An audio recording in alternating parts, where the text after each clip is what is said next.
Well, that sucked. Let's turn off this monitor.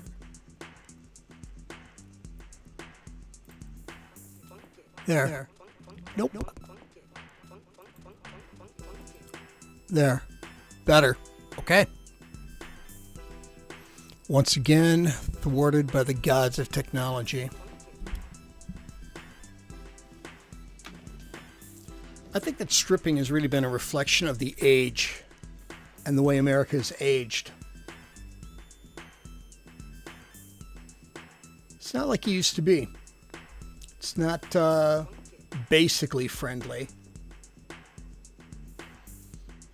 I got to see it firsthand back in the early 90s. My sister got a job at a strip club. I'll leave the name of it out, but it was local. And she's like, hey, come on down. Get you in for free. Sit with the girls. And that actually sounds a lot creepier than it was. I guess I should also tell you my sister wasn't a dancer. She was a waitress, and they always kept their clothes on.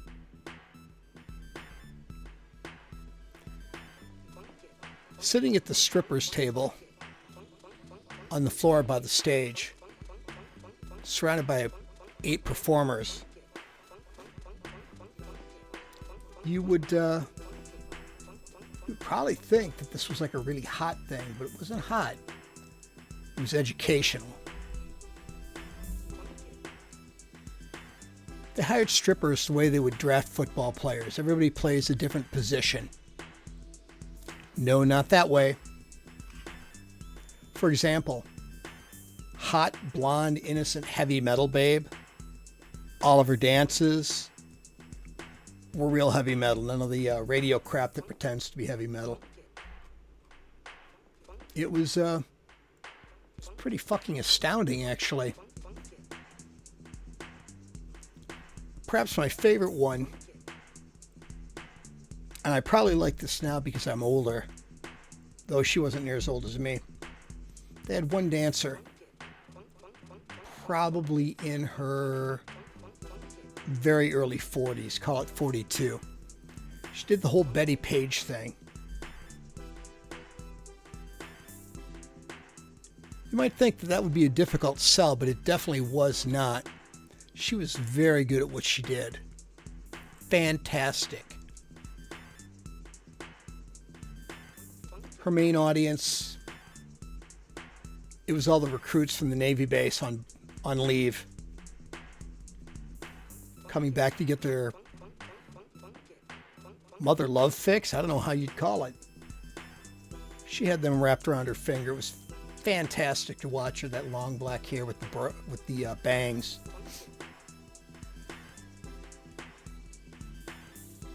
Truly astounding.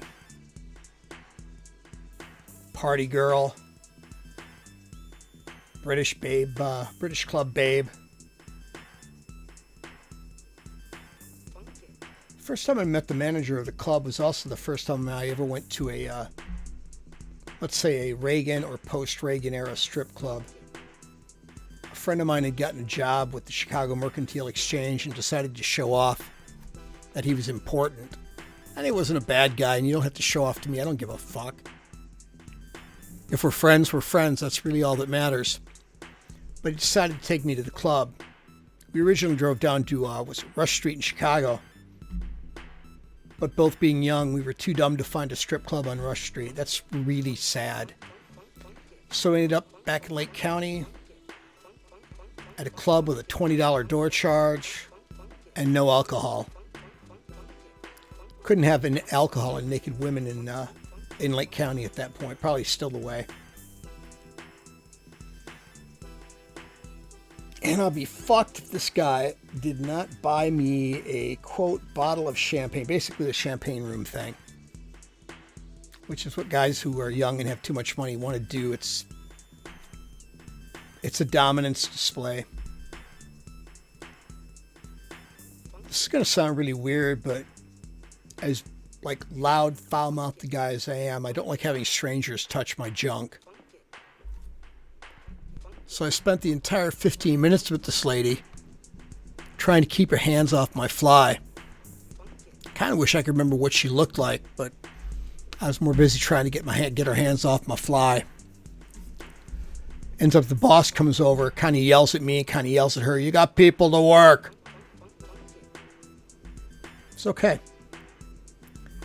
And she was gone. But I met him again in the early 90s.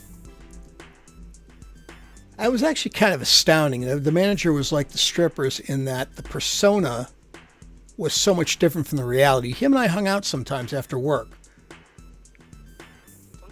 Nice guy. Back to the stripper table.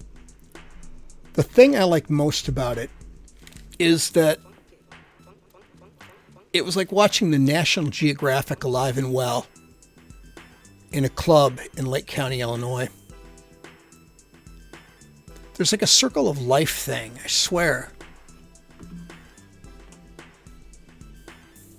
Little fish eaten by bigger fish, eaten by bigger fish, eaten by bigger fish still. I would not say the girls were not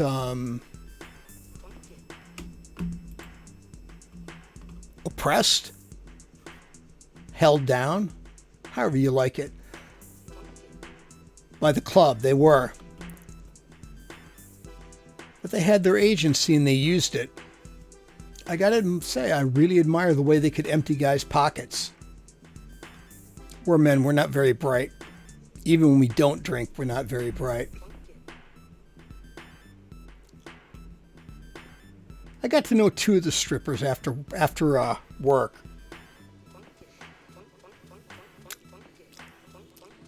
One of them actually emailed me once and asked if I could perform a service for her. And that was kind of funny because at that point in my life, I was doing new age stuff. It was the early to mid 90s here in Kenosha. And I thought she got a hold of me for photos, but she wanted me to do a Wiccan funeral for her pet, which was odd. Got a little bit of money out of it, but I would have done that for free anyways. Second one I got to be decent friends with ended up being a customer of mine in a business where I worked when I bartended. From what I can tell, every stripper has one sort of addiction or another. Probably like people like that. And this woman's was the most fascinating one I'd ever seen. She was a fashion addict. 2 huge walk-in closets of clothes. And goddamn, you've never seen anybody more styling than that. It's really fantastic. Loved it. Very smart. Fun to hang out with. Got high with her a few times. Was involved in her wedding when she finally got married.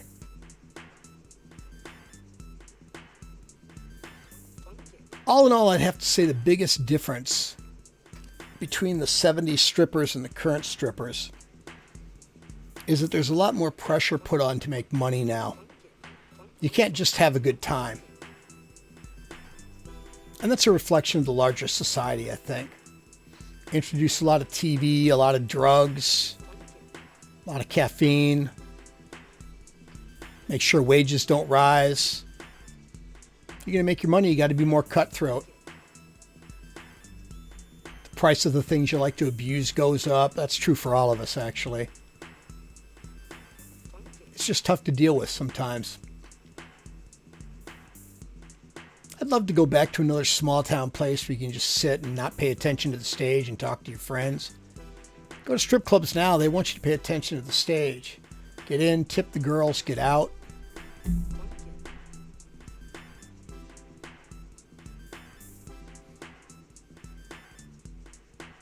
If I had to say, I'd say that the pole work now can be a lot better. Ones who devote themselves to playing that pole are fantastic because of the pole dance classes and everything. Really, I think I'm about done on this. I just wanted to reminisce on this shit for a little while. If I can get some information, I'll be back with something a little more serious tomorrow or the next day, depending on who I can find and what I can research. You all have a damn fine evening. Oh, wait a minute. Wait a minute. There we go.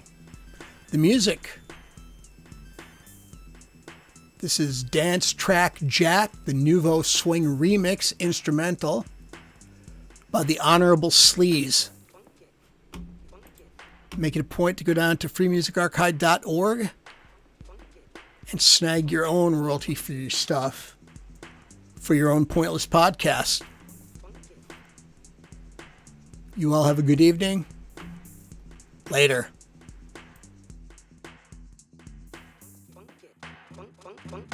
Funk it.